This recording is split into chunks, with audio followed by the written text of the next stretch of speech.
சிம்மராசி நேயர்களே, இந்த பராப வருஷம் சித்திரை மாதத்தில் வரக்கூடிய இந்த வருஷம் 2026 ராஜ்யங்கள் உன் கைக்கு வந்து சேரும். முதல் காரியம், ராஜ்யம் என்ன அரசாங்கம் சொல்லலை, ஒரு எஸ்டேட் வச்சுருப்பான், இண்டஸ்ட்ரி எஸ்டேட்டோ அந்த எஸ்டேட்டோ ஒரு பெரிய கிராமமோ தன் கைக்கு வச்சுருப்பான், ஒரு வீடு.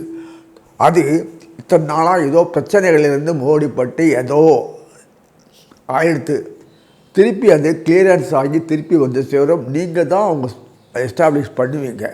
அடுத்தது நிர்வாகங்கள் சொல்லக்கூடியது, உங்களை ஏதோ டிஸ்மிஸ் பண்ணிருப்பாங்களா, நீங்களே வித்ட்ரா பண்ணிருப்பீங்களா தொழிலில், அல்லது மீண்டும் தொழிலை நீங்களே எடுத்து செய்யக்கூடிய அமைப்பு வரும். ஒரு டைரக்டரோ அல்லது பார்ட்னரோ பிரிஞ்சு போய் நாசம் பண்ண அதே இண்டஸ்ட்ரி எடுத்து திருப்பி இவரே கைக்குள்ள வந்து செயல்படுத்துவார்.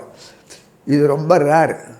ஒருத்தர் பிரிஞ்சாச்சு அன்வச்சு வீட்டுக்கு அமைச்சாச்சுன்னா அவர் கையை மறுபடியும் தலையிட முடியாது. சொத்து பத்து வில்லமாக போகலாம் தான் இண்டஸ்ட்ரி. அது திருப்பி இது கைக்கு வந்து வரும்.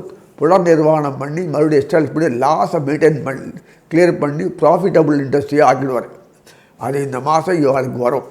அடுத்தது பார்க்கும்போது உங்களுக்கு திருமணமாகியும் குழந்தையே இல்லை, 30-40 வருஷம் ஆனாலும் குழந்தை கண்டிப்பாக பிறந்துடும்.